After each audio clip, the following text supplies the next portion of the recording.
దేవుడి పరిశుద్ధ నామమునికి మహిమ కలుగును గాక. ప్రతి హృదయము సమాధానకరమైన ఆశీర్వాదపు వాక్యము వీక్షిస్తున్నాము. సకల పరిశుద్ధులకు, నా తోటి దైవజనులకు, దైవజనులకు, సువార్థికులకు నా హృదయపూర్వక షలోం. ఎలా ఉన్నారమ్మా?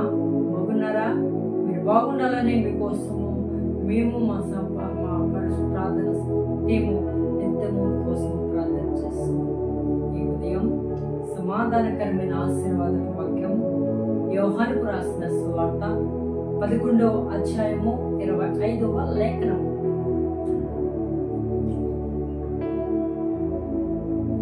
అందుకు యేసు, పునరుత్థానమును జీవమును నేనే, నా యందు విశ్వసించువాడు చనిపోయిన బ్రతుకును.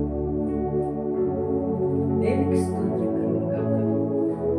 అందుకు యేసు, పునరుత్థానమును జీవమును నేనే ఉన్నాను, నా యందు విశ్వసించువాడు అనగా నివసించువాడు చనిపోయినను మరలా లేదు.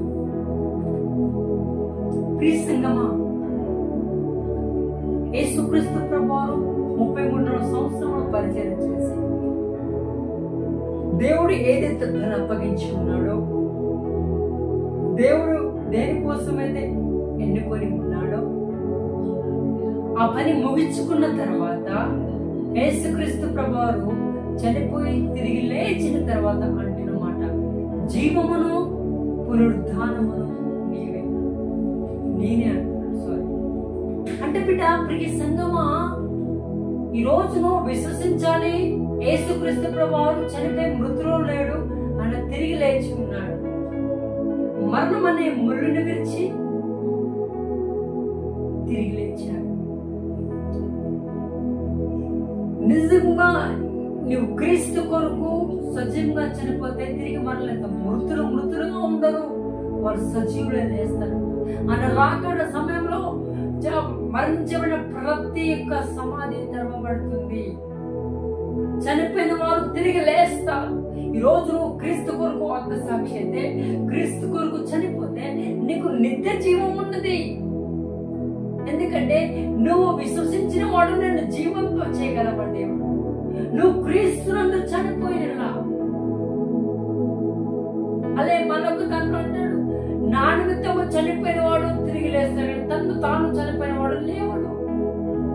క్రీస్తు కొరకు ఎవరైతే హత్య సాక్షులు అవుతారో, క్రీస్తు కొరకు ఎవరైతే నిందలు భరిస్తారో, క్రీస్తు కొరకు ఎవరైతే అవమానాలు భరిస్తారో, క్రీస్తు కొరకు ఎవరైతే శోధింపబడతారో, క్రీస్తు కొరకు ఎవరైతే కొట్టబడతారో, తిట్టబడతారో, నిందించబడుతూ, అవమానించబడుతూ, ద్వేషించబడుతూ, తునీకరించబడుతూ ఉన్నవారు ఎవరైతే ఉన్నారో వారు ఖచ్చితంగా మరలా ప్రభువు కలుసుకుంటారు.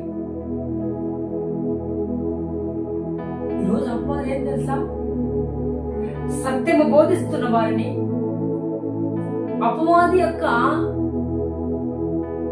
ఆలోచనలు కట్టివేసి ప్రభు యొక్క వార్తను ప్రకటిస్తున్న వారిని అపవాది గాని మరణంలోకి తీసుకెళ్తాడు. పురుకొల్పుతాడు ఎవరొస్తున్నాను,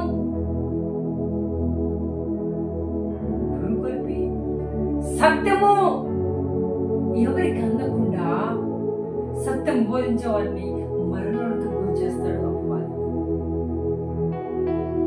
కాబట్టి ప్రియజనగమా, నువ్వే